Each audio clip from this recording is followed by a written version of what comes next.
Hello, today we have an amazing woman who has traveled a long way to be with us, all the way from heaven.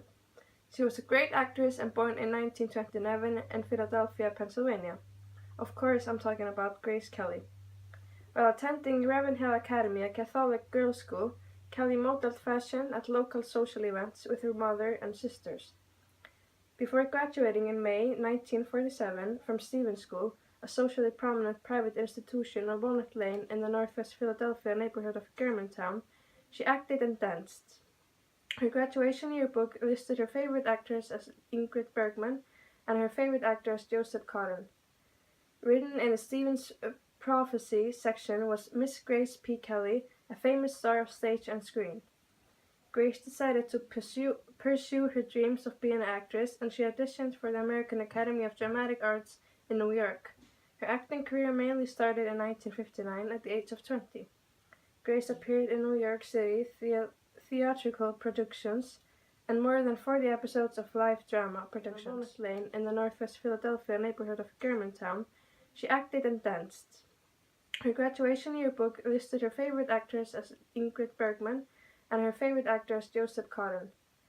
Written in the Stevens Prophecy section was Miss Grace P. Kelly, a famous star of stage and screen. Grace decided to pursue her dreams of being an actress, and she auditioned for the American Academy of Dramatic Arts in New York. Her acting career mainly started in 1959 at the age of 20. Grace appeared in New York City theatrical productions and more than 40 episodes of live drama productions. She gained stardom for her performance in the movie Mogambo. It won her a Golden Globe Award and an Academy Award nomination in 1954. She had leading roles in 5 films, including The Country Girl, for which her performance earned her an Academy Award for Best Actress. When Grace was 26 years old, she retired from acting to marry Prince Rainier and then began her duties as the Princess of Monaco.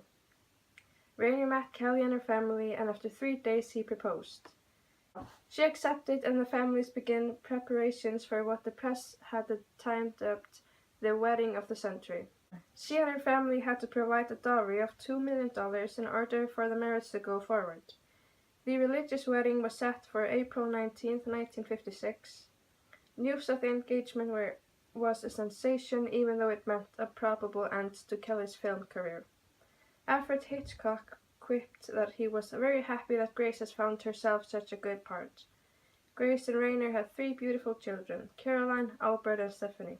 Sadly, on September 13, 1982, Kelly was driving back to Monaco from her country home when she had a stroke. As a result, she lost control of her car and drove off the steep. Her daughter Stephanie, who was in the passenger seat, tried to regain control of the car but failed. Stephanie's diagnoses were mild, but Grace died only 52 years old.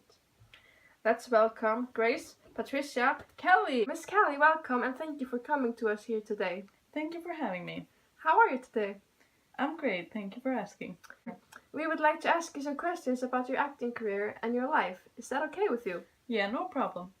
So, where do you come from? My father is Irish American and my mother is the daughter of German immigrants. So, to talk a little bit about your acting career, what was your first role? In 1942, at the age of 12, I played the lead in Don't Feed the Animals. The play was produced by the East Falls Old Academy Players. Wow, you were so young. Your first major role was in High Noon, right? Yeah, that's right. And when was that? That was in 1951, if I remember correctly. What film stand out to you? The last film I played in, High Society. So, let's talk about your personal life. You married Prince Rainier, and how was your wedding? The marriage was wonderful. It was the most spectacular day of my life. Oh, that's great. Was it hard to marry someone who lives in such a different country and having to move there and live there? No, it was not hard. I would do anything for my prince. But still, it was hard to go away from America because my whole life was there. So, Monaco. Many people have just seen that country as a myth.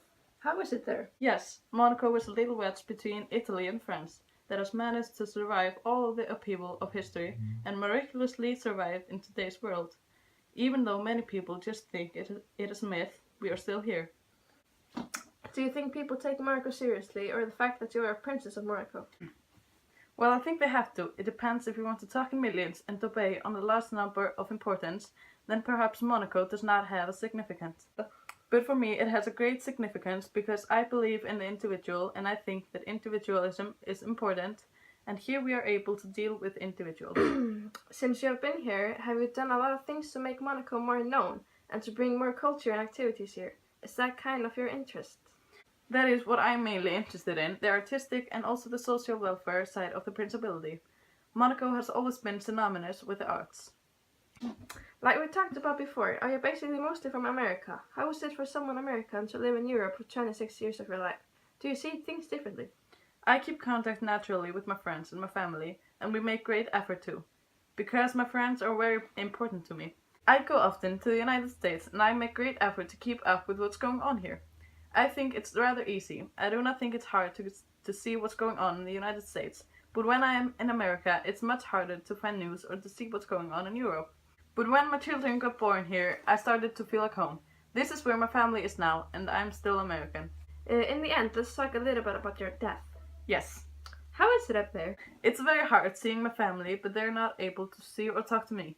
But seeing them happy has been really helpful. But now everything is better because my husband, he is now with me in heaven, and we are very much enjoying us here together. Now we can look down and see our kids and see them grow and have good lives. Oh, I see. Have a great life up there. Have a great life down there. Thank you.